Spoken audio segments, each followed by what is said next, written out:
sea unos 40 minutos, 45, para que tengamos un espacio al final del clase para escuchar de ustedes. Entonces, el título de la clase del día de hoy es Lo pequeño es hermoso, las ventajas de la localización. El título, si alguien conoce, si esa frase le suena parecido, es porque es sacado de un libro, que era uno de los libros de E.F. Schumacher, que es uno de los pensadores que vamos a ver hoy.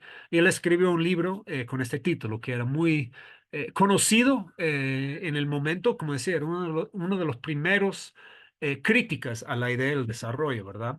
Entonces, como para el esquema de clase, quisiera comenzar viendo un poquito el pensamiento de E.F. Schumacher, que es un señor de Inglaterra y murió ya, y Leopold Kohr, que es un austriaco, que era un gran amigo de Schumacher. Esos dos de Europa tenían como una crítica para mí muy, muy bien como disciplinado en su pensamiento sobre esa idea del progreso occidental. Y también Iván Illich. Iván Illich, mucha gente lo conoce porque pasó una gran parte de su vida aquí en América Latina, entre Puerto Rico y México, pero él también es de nacimiento austriaco, pero pasó mucho tiempo enseñando en diferentes universidades de Estados Unidos y Europa. Y al final, después de que veamos, digamos, el pensamiento de esos tres pensadores, quisiera como ver cómo es que el pensamiento de ellos se relaciona o nos puede guiar o dar algunos principios o algunas ideas sobre cómo rescatar el desarrollo, esta práctica de trabajar con comunidades, con personas para tratar de responder honestamente a los problemas que sí existen sin necesariamente seguir de forma ciega un solo modelo que está tan metido en nuestro cerebro, en nuestra forma de entender el mundo, que a veces parece como contradictoria, como comenzar a hacer estos comentarios, decir de que más comodidad no es necesariamente buena. Es como a veces como nos choca, o decir de que tal vez que todo el mundo alcanza el nivel de vida de un estadounidense de media clase no debe de ser el camino que debemos de seguir. Tal vez nos suena como contradictorio. A veces la gente lo condena en eso diciendo, entonces quieren que todo el mundo vive en pobreza y miseria, pero no, no es la idea. La idea es que hay otras formas válidas de construir propuestas de vida y eso es lo que queremos ver en el pensamiento de Schumacher, de Kohr y de Illich. Bueno, vamos a comenzar con Schumacher, que es uno de los más conocidos. Él era un economista británico que trabajó durante 20 años para el gobierno británico. Él fue entrenado en las mejores escuelas de la economía en la posguerra. Era muy tradicionalista en términos de la economía y dedicó muchos años de su vida adulta, de su vida laboral, trabajando en la industria del carbón, ¿verdad? Es de cómo hacemos que Inglaterra puede salir de esta depresión económica después de la Segunda Guerra Mundial a través de explotar los combustibles fósiles, especialmente el carbón, y comenzar la industrialización de nuestro país otra vez, ¿verdad? Entonces, desde este base, ¿cómo es que llegó de ahí a escribir un libro que se dice Lo pequeño es hermoso y critica todo lo que trabajó durante 20 años de su vida? Entonces, él tuvo como un momento como de transformación, de transición muy grande. Y eso comenzó en el año 1955. Él fue invitado para visitar el pequeño país de Birmania como un consultor económico, invitado por el gobierno de Birmania. Y la invitación era como para tratar de ver cómo que Birmania podría replicar este progreso industrial que había alcanzado Inglaterra y los otros países europeos y occidentales. Pero él, durante este viaje que pasó un año en Birmania, él fue testigo de que había un montón de comunidades campesinas, pequeños artesanos, una industria de pequeña escala que resolvía las necesidades locales. Y él se dio cuenta de que había un camino viable para desarrollar una economía local que fue creada no para responder a las necesidades del mercado global, no para tratar de insertar a Birmania dentro de la lógica de la globalización, sino como una propuesta económica tradicional que ya funcionaba a nivel comunitario, donde la gente organizaba en sus vidas para explotar los recursos de una forma responsable y sostenible para responder a las necesidades locales. Y saliendo de Birmania, regresando a Inglaterra, él escribió un pequeño panfleto que se llamaba La economía budista. Él no fue budista, no fue convertido a ninguna relación, pero Birmania era un país mayormente budista. Entonces, él se dio cuenta que en la cultura de Birmania existía como una forma de entender el mundo, entender el espacio del ser humano, que contradecía esta lógica occidental, la lógica de acumulación, la lógica de crecimiento, la lógica de imponer sobre el mundo lo que nosotros queremos para nosotros, ¿verdad? Y él creó, en este panfleto, mencionó varios principios de cómo funcionaría una economía budista en comparación con una economía occidental de crecimiento, ¿verdad?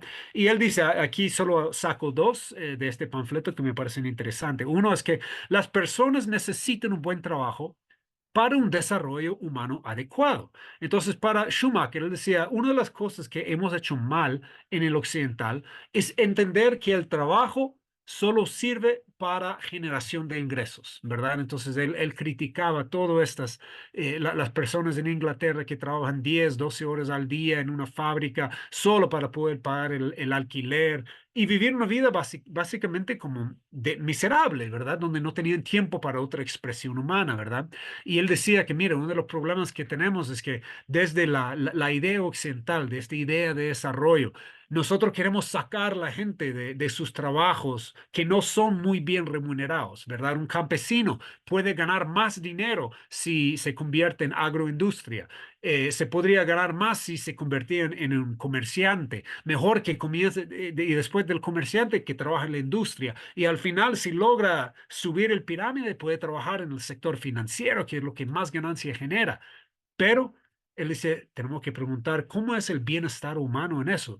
Tal vez el campesino que no tenía mayor ingreso tenía mayor desarrollo humano. El trabajo dignificaba, aunque no era necesariamente lo que generaba más ingresos, ¿verdad? Y otro principio de la economía budista que él hablaba es que la producción a partir de recursos locales para satisfacer las necesidades locales es la forma más racional de la vida económica. Y a mí me parece tan fascinante que él usó esta palabra racional, porque como economista entrenado, la racionalidad económica de los centros de poder es todo este tema de que yo vivo en El Salvador.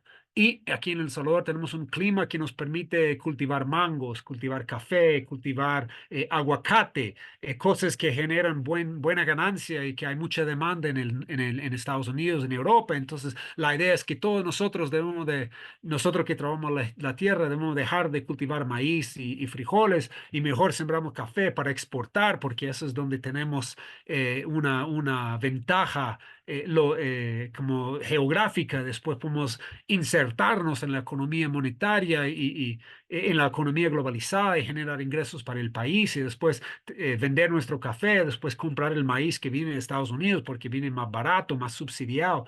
Eso es la racionalidad económica occidental. Pero Schumacher decía que no es así. Tiene mucho más sentido producir lo que podemos la más localmente posible. Y si uno ve a veces las estadísticas de la globalización, es como ridículo. Por ejemplo, había uno que vi el otro día que Estados Unidos exportaba, pongamos, 100 millones de toneladas de azúcar y importaba 100 toneladas de azúcar. Entonces es como toda esta idea del mercado global, que exportamos lo mismo que importamos. Entonces eso no es racional, no tiene sentido. Entonces la idea de Schumacher cuando vio una economía local funcional en Birmania, se dio cuenta de que hay otra forma de organizar las economías, que son las formas de vida humana, ¿verdad? Eso es una frase algo largo de economía budista, pero quisiera compartirlo. Dice, organizar el trabajo de tal manera que resulte carente de sentido, aburrido, embrutecedor o exasperante para el trabajador sería poco menos que criminal. Indicaría una mayor preocupación por los bienes que por las personas. Yo siento como eso es bastante profético. O sea, hoy siento que todo el movimiento económico hoy en día es enfocado en eso, ¿verdad? En priorizar los bienes sobre las personas. Una perversa falta de compasión y un grado de apego destructor del alma al lado del más primitivo de esta existencia mundana. Del mismo modo, luchar por el ocio como alternativa al trabajo se consideraría un completo malentendido de una de las verdades básicas de la existencia humana, a saber que el trabajo y el ocio son partes complementarias del mismo proceso de vida y no pueden separarse sin destruir el placer del trabajo y la dicha del ocio.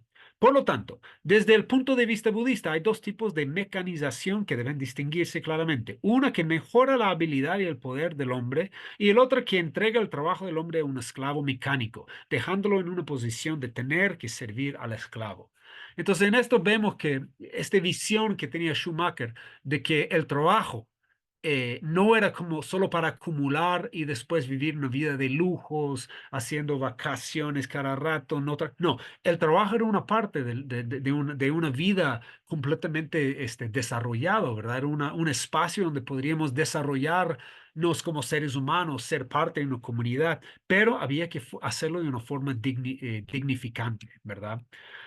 Después de que él regresó a Inglaterra, cuando dejó Birmania, siguió como desarrollando estas ideas, ¿verdad? Ya había dejado de trabajar dentro del gobierno de Británica y se dedicó a pensar y escribir. Y en 1973 publicó su libro más famoso que se llama Lo pequeño es hermoso, Small is Beautiful.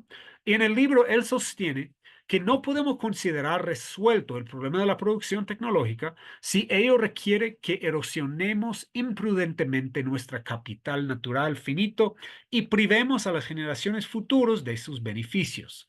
Entonces, él era uno de los primeros pensadores que se dio cuenta de que este boom económico del posguerra, este crecimiento económico exponencial dentro de un mundo con límites claramente definidos, pues nos conducía a un desastre. No podríamos seguir así, ¿verdad? Y era como uno de los inicios del pensamiento ecológico que comenzó a surgir en los centros de poder, ¿verdad? Decía que claro, estamos disfrutando de mayor consumo, mayor crecimiento, más comodidades, pero ¿qué es el costo de eso? ¿Qué es el costo a largo plazo? Y si intentamos globalizar esta propuesta, ¿qué va a pasar a nuestro mundo? ¿Verdad? Eso fue en 1973. Si nos adelantamos 50 años, yo siento como ya podemos ver lo que ocurre con la globalización de este tipo de crecimiento, de este tipo de desarrollo, el progreso, ¿verdad? Que tenemos el cambio climático, que tenemos una acumulación de tóxicos que nos están envenenando, que tenemos una pérdida de biodiversidad, etcétera, etcétera, etcétera, ¿verdad? Eh, el libro de Lo Pequeño Hermoso se puede encontrar gratis en línea. Eh, yo recomendaría a todos, si no lo han leído, está publicado en español, pero es un libro corto, pero muy lleno de sabiduría. Tiene un montón de frases que te permiten y te invitan a reflexionar. Entonces yo solo saqué cuatro de mis favoritos que voy a compartir aquí. Y él dice que una actitud ante la vida que busca la plenitud en la búsqueda decidida de la riqueza, en resumen, el materialismo, no encaja en este mundo, porque no contiene en sí mismo ningún principio limitante, mientras que el entorno en el que se sitúa es estrictamente limitado, ¿verdad? Nosotros vivimos en un mundo con límites, ¿verdad? Entonces, si nosotros creamos una economía, una propuesta de vida, una propuesta de felicidad que depende del crecimiento siempre, pues estamos chocando, estamos esperando un choque. No hay ninguna forma de evitar eso. Y él dice, cualquier tonto inteligente puede hacer las cosas más grandes, más complejas, más violentas. Se necesita un toque de genialidad y mucho coraje para avanzar en la dirección opuesta. Entonces ahí es donde Schumacher sacó eso de lo pequeño es hermoso, ¿verdad? Mientras que como economista, como personas que trabajan en el desarrollo, muchas veces tenemos idea que lo pequeño, la subsistencia, es pobreza, hay que ayudar a la gente a dejar eso atrás, a alcanzar mayores horizontes. Él decía, no, cualquiera puede soñar en grande, lo que es bonito es encontrar una forma de vivir elegante, una forma digna dentro de las limitaciones. Lo que él veía en Birmania, lo que existe en los pueblos indígenas, lo que existe en los pueblos campesinos de nuestros países, es una forma genial de cómo vivir bien con poco. ¿Verdad? No vivir en miseria. Obviamente hay momentos de hambruna, hay momentos de miseria donde una madre soltera no sabe cómo alimentar a sus niños. Nadie está romantizando eso. Estamos diciendo de que también no solo eso existe, ¿verdad? Hay gente que vive en vidas sencillas, ¿verdad? Pero llenos de alegría, con lo necesario para vivir y hay que rescatar eso, hay que visibilizar eso, ¿verdad? Otra cosa que él dice, otra frase de su libro es, el hombre moderno no se siente parte de la naturaleza, sino como una fuerza exterior destinada a dominarla y conquistarla. Incluso habla de una batalla con la naturaleza, olvidando que si gana la batalla, se encontrará en el bando perdedor. Entonces eso es como un poco volviendo a este tema de nuestra, aunque nosotros sentimos separados del mundo, del entorno, de la geografía, del territorio que nos da sustento, y aunque el proyecto moderno, el proyecto occidental, el proyecto científico, tecnológico, se basa en tratar de imponer la voluntad humana sobre el resto de la creación, el resto del mundo que compartimos. Si logramos eso, este objetivo, si ganamos esta batalla, pues vamos a terminar perdiendo, porque queremos o no, somos parte del sistema, ¿verdad? Si nosotros vamos a vivir bien, eso implica que la tierra también esté bien. Entonces, eso suena para mí un poquito, tal vez como de una espiritualidad, una cosmovisión indígena, pero eso vino de un tipo que era un economista occidental que trabajaba en la industria del carbón en uno de los países más ricos y poderosos del mundo.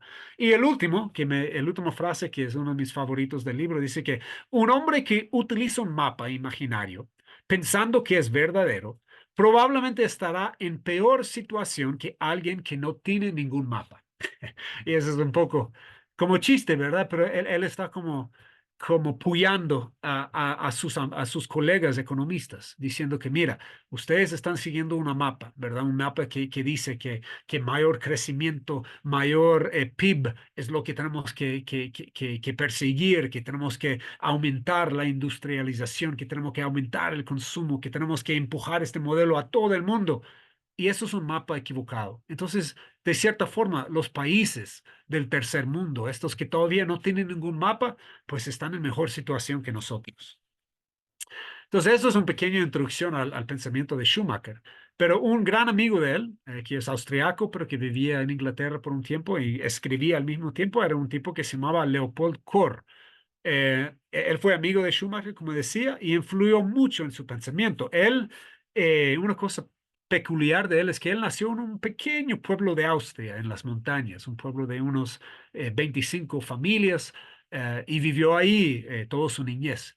Entonces, desde todo su pensamiento, en todos los libros y escritos y discursos que él da, él siempre como regresa a este recuerdo de su niñez, de un pequeño pueblo aldeano, podríamos decir, pero un pueblo que funcionaba. Entonces, para él, ese era como un ideal, ¿verdad?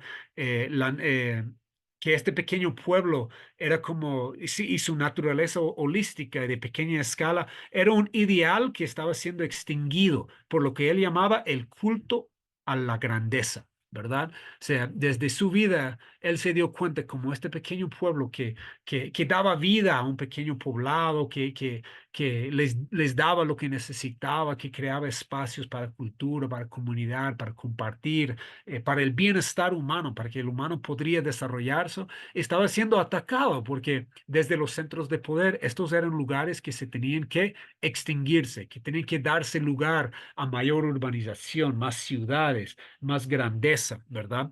Em, al final, no al final, pero en los últimos años de su vida, él escribió su obra magna que se llamaba La ruptura de las naciones, o el colapso de las naciones. Yo creo que fue como fue traducido en español. Y ahí hay dos frases de este libro, que es un tomo bien largo, bien complejo, pero básicamente el argumento central es de que este culto a la grandeza, este querer como sobrepasar la escala correcta del individuo, de la comunidad, de la cultura humana, de querer como tener algo más grande de lo que es correcto, es como el fundamento, el base de todos los problemas sociales, ecológicos, etcétera, que nosotros enfrentamos. Y él dice, parece haber una sola causa detrás de todas las formas de miseria social, la grandeza, en inglés bigness, grande, lo grande. Por muy simplificado que parezca, la idea nos resultará más fácilmente aceptable si consideramos que el tamaño o el sobredimensionamiento es en realidad mucho más que un simple problema social. Parece ser el único problema que impregna a toda la creación. Siempre que algo anda mal, algo es demasiado grande, ¿verdad? Y si el cuerpo de un pueblo se enferma con la fiebre de la agresión, la brutalidad, el colectivismo o la idiotez masiva, no es porque haya sido víctima de un mal liderazgo o de un trastorno mental. Se debe a que los seres humanos, tan encantadores como individuos o en pequeños grupos o agregados, han sido soldados en unidades sociales excesivamente concentrados. Él escribió eso en los años de la Segunda Guerra Mundial. Entonces, imagínese a alguien que venía de un pequeño pueblo de Austria, donde los campesinos se cuidaban, donde siempre había una abundancia de comida en la mesa, donde la gente se respetaba. Y de repente el nazismo, el fascismo europeo comenzó a soñar grande en el Tercer Reich y él vio como Austria, los austriacos estaban absorbidos en esta idea de grandeza, de poder, de fuerza. Y él decía como políticamente, esta idea de un Estado-nación fuerte, del imperialismo, eso nace obviamente de algo mal que está en el corazón humano, pero también porque soñamos en lo grande y olvidamos de lo pequeño. Jamás hubiera habido el genocidio de los nazis si los pequeños pueblos se hubieran mantenido su autonomía, ¿verdad? Jamás hubiéramos tenido las crisis nucleares y la amenaza de una guerra nuclear si hubiéramos mantenido el amor y el respeto para estos lugares pequeños, ¿verdad? Em, Dentro del pensamiento de Kohr y Schumacher, también ellos vieron mucho como esa crisis de la grandeza era como una amenaza de la homogeneidad, ¿verdad? Porque todo el mundo perseguía los mismos objetivos y era ser grande, crecer, tener más, acumular, comodidad, fuerza, imponerse, ¿verdad? Y ellos temían que la crisis de la grandeza llevara a la imposición de un modelo único de desarrollo humano, que era inevitablemente un modelo fallido, ¿verdad? Y si adelantamos un poquito, yo creo que la globalización del sueño americano, ¿verdad?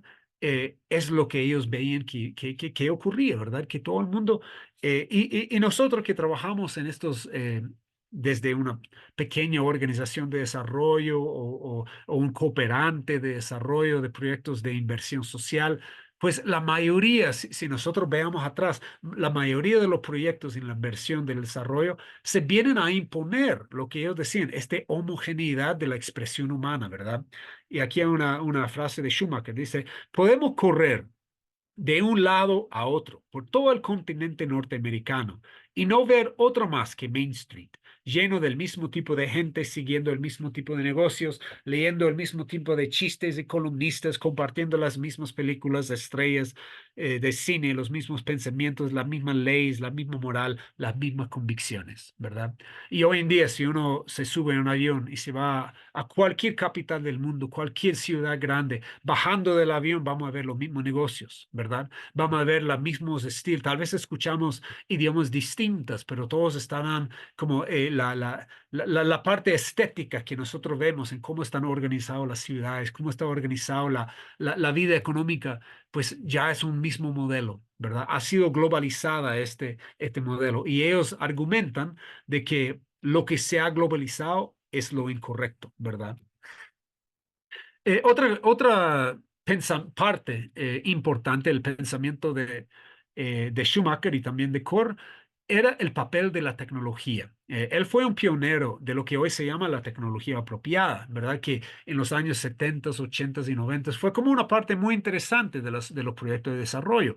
La idea de que había algunas tecnologías que podrían adaptarse al contexto y a las necesidades como específicas de cada pueblo, ¿verdad? Y esta idea ha sido como casi borrado de la mapa del mundo del desarrollo. Ahora no hay, digamos, como tecnologías apropiadas, sino una sola solución tecnológica que se tiene que imponer, ¿verdad? Pero para Schumacher, él decía que la tecnología apropiada era alguna tecnología fácil de usar, ecológicamente adecuada y aplicable a la escala de una comunidad. Él vio que el desarrollo tecnológico sin restricciones conduciría inevitablemente a una idolatría del gigantismo.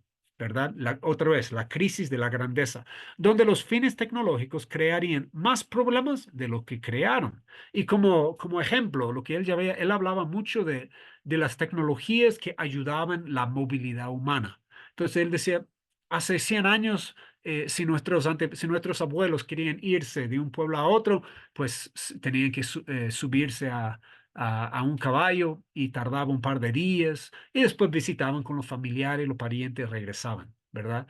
Hoy en día, la idea en los años 1970, digamos, lo ideal era que cada persona tuviera su propio vehículo particular, ¿verdad? Entonces ya con eso ya uno se liberaba de los buses, se liberaba de los caballos, se podría irse a cualquier parte, no había ningún como restricción o limitante a la movilidad humana.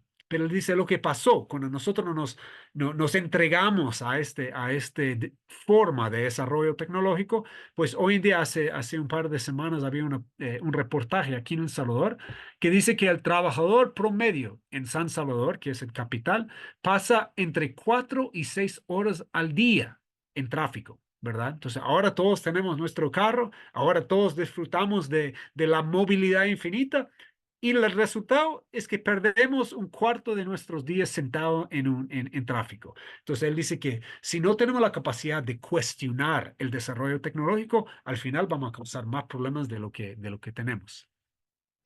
Em, Pasando de Schumacher y Kuhn, otro pensador contemporáneo de ellos se llama Ivan Illich. Como yo mencionaba, él pasó mucho tiempo en América Latina, entre México y Puerto Rico, y es conocido un poco más que los otros dos. Y él fue, de manera muy parecida a Corey Schumacher, él criticaba mucho el monopolio de las herramientas industriales, ¿verdad? Y él era como muy crítico de este desarrollo tecnológico que venía impuesta de cierta forma desde los centros de poder. Y en vez de seguir ciegamente, digamos, el desarrollo tecnológico, él decía, necesitamos lo que él llamaba herramientas para la convivencia, ¿verdad? O tecnologías que nos permitían convivir en vez de solamente aumentar nuestra capacidad de poder, nuestra capacidad de control sobre el mundo natural. Él definía las herramientas de la convivencia como aquellas que brinden a cada persona que las utiliza la mayor oportunidad de enriquecer el ambiente con los frutos de su visión propia. Las herramientas industriales, en cambio, niegan esta posibilidad a quienes la utilizan y permiten sus diseñadores determinar el significado y las expectativas de los demás. ¿Verdad? Entonces él ve una gran diferencia entre la autonomía humana y comunitaria de tomar una herramienta, una tecnología y decidir realmente cómo usarlo, para qué fines, en qué medida, ¿verdad? Y él decía que en el mundo globalizado, desde centros de poder, se nos imponen las tecnologías, las herramientas, y ya no somos nosotros quienes decidimos cómo usarlos, sino los centros de poder. Cada vez que uno de los dueños de Silicon Valley saca una nueva aplicación, sentimos casi obligados para usarlo, ¿verdad? Y lo que vemos es nuestra niñez, nuestra juventud está siendo perdida en este mundo de las redes sociales, que son depredadores, que causan un montón de trastornos mentales, que están aumentando las tasas de suicidio y de depresión entre la juventud. Entonces, obviamente, hemos perdido la capacidad de como decidir, bueno, podemos usar un smartphone, un teléfono inteligente, pero ¿cómo? ¿De qué forma? ¿verdad? Hoy no. Si viene de afuera, lo aceptamos y lo ocupamos y ya perdimos la agencia, la capacidad de decidir, ¿verdad? Illich también habló mucho sobre la guerra en contra de lo vernáculo. Lo vernáculo era el término que usaba. Podríamos decir también lo tradicional o la subsistencia, las formas de vida milenarias que habíamos creado nuestros ancestros, ¿verdad? O sea, desde hace 1000 años hasta hace poco, los cambios en los estilos de vida fue mínimo, ¿verdad? La gente había encontrado formas de subsistir que no era digamos, muy afluente, muy rico, muy consumista, pero unas formas como tradicionales que se adaptaba a las necesidades. Y lo vernáculo era algo que nacía del contexto específico de cada lugar. Hablamos de la arquitectura vernáculo, ¿verdad? Que cada pueblo buscaba formas de construir sus casas, sus viviendas, con los materiales que tenían a mano, ¿verdad? Y hoy, con la imposición del cemento, del concreto, del hierro, de los planes de los arquitectos, o sea, lo vernáculo se pierde y se impone una forma única de hacer la cosa. Entonces, Illich creía que el Estado y posteriormente la empresa capitalista globalizada se han involucrado en una guerra contra la subsistencia o, como él decía, las formas de vidas vernáculas, las expresiones humanas que respondía a, digamos, lo parte único de cada lugar. Al mercantilizar todo y cercar los bienes comunes, se creaba una falsa sensación de escasez, ¿verdad? Él decía que antes la gente vivía en vidas humildes, pero siempre había en abundancia una cierta cantidad de cosas necesarias para la vida. Pero cuando ya nos dejamos convencer de que lo vernáculo, lo tradicional, las formas de vida ancestros ya nos servían, entonces existía después la escasez, ¿verdad? Porque antes tal vez solo habían algunos años de hambruna cuando había como escasez, pero no, antes había una abundancia de lo que cultivamos, de lo que podríamos intercambiar con nuestros vecinos. Pero una vez que dejamos el campo y comenzamos a entender de que la única forma de conseguir la alimentación humana, para nombrar solo una necesidad, era a través de conseguir un ingreso para después ir al mercado, al supermercado para comprarlo, pues ya se creaba esta idea de escasez donde antes no había, ¿verdad? Él se hacía creer a las personas, o esta idea se hacía creer a las personas que ya no pueden mantenerse por sí mismas, se perdía la autonomía, sino que deben depender del Estado, de las grandes corporaciones, de las profesionales, yo creo que podremos decir las organizaciones de desarrollo, todo este mito de dependencia, para poder proporcionar lo esencial. La producción de alimentos, la escolarización, etcétera, ¿verdad? Y él dice aquí una frase de él es que el marco general implícito aquí es que todo intento de sustituir una actividad vernácula por un bien universal ha llevado no a la igualdad, sino a una modernización jerárquica de la pobreza.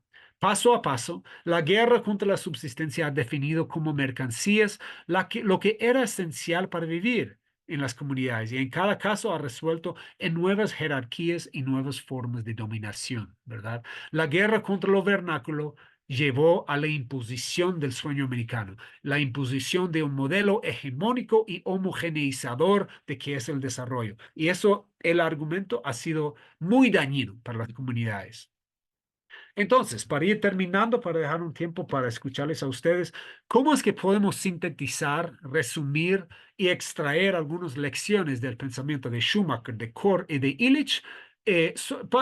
¿Cómo se relaciona eso con el trabajo del desarrollo comunitario, verdad? Illich, Schumacher y Kohl decían que las comunidades localizadas, los que estaban arraigados en sus territorios, en sus propios espacios físicos, y que estaban organizadas para satisfacer sus propias necesidades, eran la mejor manera de crear estilos de vida dignos en los que el ser humano pudiera ejercer un cierto grado de autonomía y agencia sobre sus vidas. Los tres pensaban que lo grande, la grandeza de la ciudad, del Estado, de las grandes tecnologías, de la ciencia, de la economía globalizada, eso venía a arruinar algo que más o menos funcionaba, ¿verdad? Que era lo vernáculo en términos de Illich.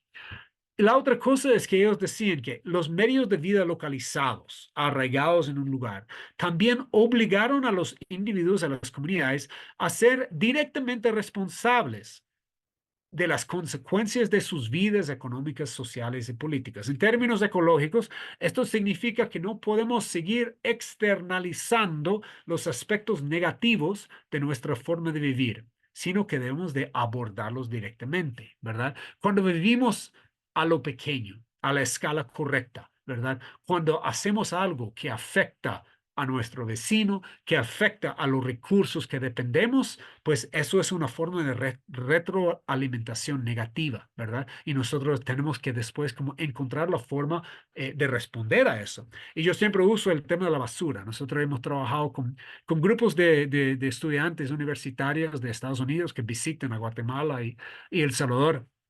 Y casi en todos los casos, uno de los primeros comentarios de estos jóvenes norteamericanos es, ah, pero mira qué sucio está la gente aquí, aquí hay bolsas de basura por toda la calle y qué triste toda la basura y la contaminación ambiental que uno ve. Y uno dice, sí, es cierto, se ve muy feo todo este basura en cada esquina de la ciudad, en el campo, pero después comenzamos a ver las estadísticas. ¿Quién produce más basura a nivel mundial? Y vemos que el ciudadano de Estados Unidos promedio genera como 10 veces más basura que un salvadoreño, un guatemalteco, un chino, lo que sea. Lo que pasa es que tenemos sistemas de manejo de residuos donde se esconde.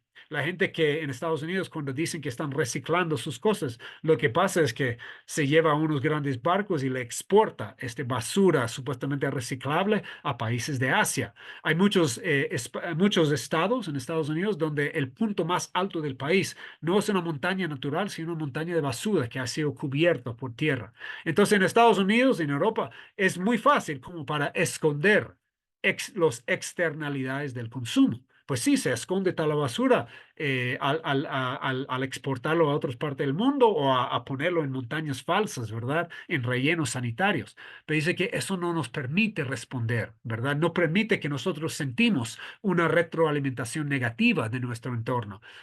Sin embargo, aquí, cuando esta basura que vemos en las calles de San Salvador comienza a tapar los drenajes y cuando llueve hay unas grandes inundaciones o cuando la basura comienza a afectar las fuentes de agua, pues ya la gente tiene que responder. La gente tiene que ver cómo hacer algo porque se sienten afectados en sus vidas personales. Entonces, la localización, vivir cerca de las consecuencias de tu actuar, te permite como vivir de una forma distinta.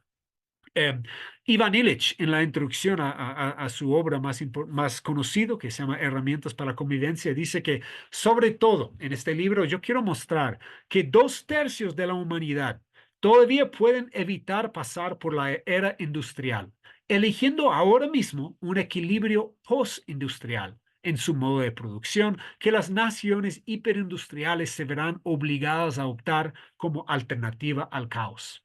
Es como volviendo a esta frase de Schumacher, es mejor no tener ningún mapa que tener el mapa equivocado. Y Illich decía lo mismo, mira, los países del norte tarde o temprano se van a enfrentar con la incongruencia, la incoherencia de su visión. Y nosotros que todavía nos ven como pobres y todo eso, es mejor tener la basura en la calle que exportarlo a otra gente. Es mejor tener la basura en la calle y tener que buscar cómo hacer algo con ello de una forma responsable que no hacer nada, ¿verdad?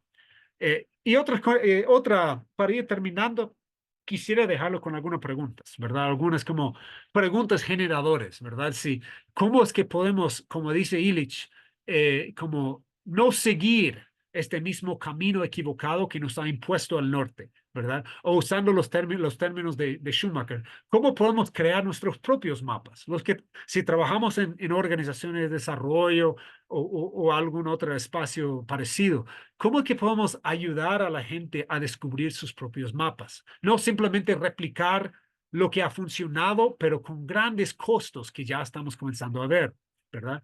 Y aquí es, si los problemas globales que enfrentamos provienen de una crisis de grandeza, como dice Leopold Kohr, si el progreso sin trabas de la tecnología nos está obligando a adentrarnos cada vez más en los agujeros que estamos cavando, Si la escala creciente y el ritmo acelerado y los patrones confusos de la modernidad están causando que las personas y las comunidades pierdan autonomía sobre su propia vida, pierdan la capacidad de acción, de accionar, de actuar sobre sus propias vidas. Entonces, tal vez necesitamos pensar más allá de este marco que nos impone sobre el discurso del desarrollo, ¿verdad? Tenemos que preguntarnos cómo es que podemos actualizar lo pequeño es hermoso, ¿verdad? ¿Cómo podemos construir formas de vida distintos, ¿verdad? Que rescaten lo vernáculo, que no es necesariamente como un retroceso a alguna era romantizada o perfecto, no, pero valorar lo que ha funcionado, ¿verdad? Valorar lo vernáculo, lo tradicional, lo ancestral, y tomar algo de que hemos aprendido de la modernidad, ¿verdad? Y combinarlo. Pero no simplemente dejar que lo moderno, que lo grande, que el crecimiento entierra todo lo que ha funcionado antes, ¿verdad? Entonces, para terminar, les quisiera dejar con unas tres preguntas. Y si alguien quisiera responder a eso o hacer una crítica, me gustaría mucho escuchar de ustedes. Pero la primera pregunta es, ¿cómo sería una tecnología apropiada, ¿verdad? Volviendo a esta idea de Schumacher, en un mundo dominado por los teléfonos inteligentes, la inteligencia artificial y donde estamos bombardeados cada día con algún nuevo como invento digital, ¿verdad? ¿Cómo es lo apropiado en eso? ¿Cómo es que una comunidad puede como adueñarse de esas herramientas, pero para ellos mismos, ¿verdad? No para enriquecer a Mark Zuckerberg y Elon Musk y lo que ellos quieren imponer, no para seguir su visión del mundo, sino para usar una herramienta para su propia visión. La segunda pregunta es, ¿cómo pueden los programas y proyectos de desarrollo buscar y rescatar o apoyar los valores vernáculos de subsistencia y de pertenencia a una tierra, ¿verdad? ¿Cómo podemos rescatar lo vernáculo en vez de simplemente seguir creyendo de que lo grande es lo mejor? Y por último, si lo pequeño es hermoso, si nosotros sí creemos en esta apuesta digamos, de Schumacher, entonces, ¿cómo podemos trabajar para lograr un mundo con la responsabilidad adecuada, la escala adecuada y un ritmo o patrón de escala humana, ¿verdad?